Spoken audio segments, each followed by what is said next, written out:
আগামীকাল সুপ্রিম কোর্টে আরজিকর মামলার শুনানি। তার আগে সাধারণ মানুষের মতামত জানতে বিশেষ কর্মসূচি জুনিয়র চিকিৎসকদের।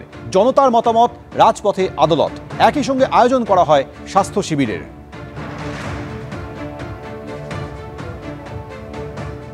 দিনে দুবার ব্যবহার করো স্টপেজ ক্রিম আর নিজেকে রাখো এভারগ্রিন। কেয়াশেক আরোমা থেরাপি স্টপেজ ক্রিম আর খুঁজে পাও নতুন আমিকে।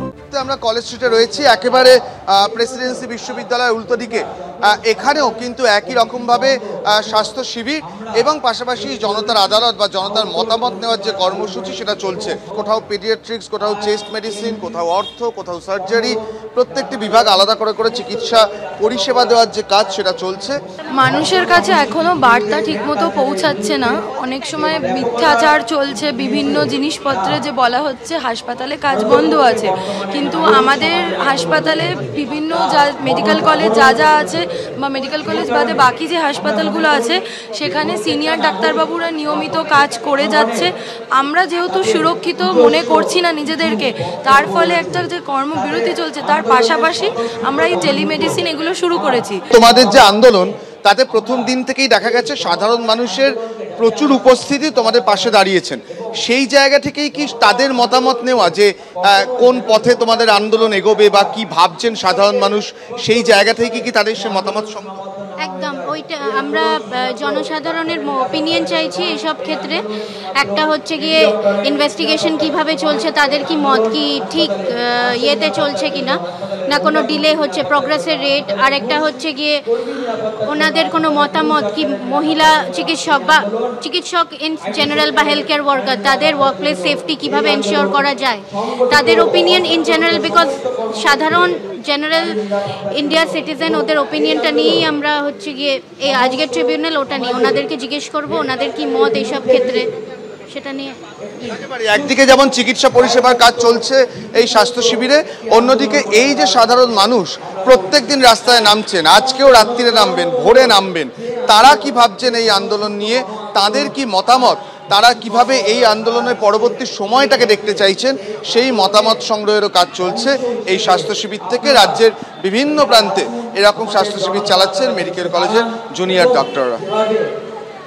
এক মাস হয়ে গেল জুনিয়র ডাক্তাররা তারা সরকারি মেডিকেল কলেজ হাসপাতালের আউটডোরে বসছেন না, কিন্তু তারা বিকল্প যে ব্যবস্থা করেছেন তা প্রতি রবিবার করে রাজ্যের বিভিন্ন জায়গাতে এই রকমই স্বাস্থ্য শিবির তারা করছেন, একটা ক্লিনিক তারা খুলছেন। যে এরকমই আরজিকর মেডিকেল কলেজ হাসপাতালের তরফে সেখানকার জুনিয়র ডাক্তাররা যারা আন্দোলন করছেন তারা ক্লিনিক খুলেছেন তিনটি জায়গায়। একটা উত্তর কলকাতার ঘোষবাগানে, আরেকটি ডানলপে, আরেকটি কুমোরটুলিতে, যেখানে আমরা এই মুহূর্তে রয়েছি।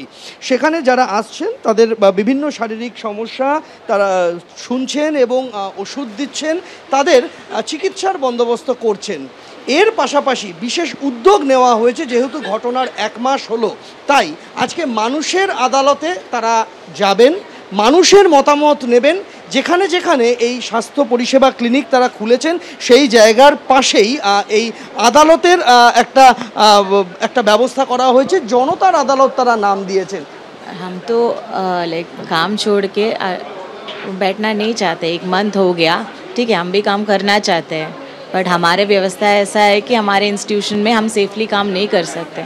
तो इसीलिए अभी जहाँ पे हो सकता है, कोलकाता में, वेस्ट बंगाल में अनेक जगह में क्लिनिक खोल के हम पेशेंट्स को देखना चाहते हैं। और भी প্রেসক্রিপশন দেওয়া হচ্ছে, বিচার চাই, দুষ্ট চক্রের বিনাশ চাই, এই ছাপানো প্রেসক্রিপশন, তার মধ্যেই তারা ওষুধ লিখছেন।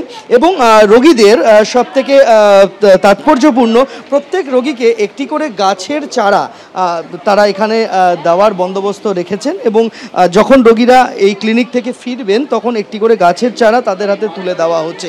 এইভাবেই কিন্তু একটা অভিনব প্রতিবাদের কর্মসূচি তারা নিয়েছেন।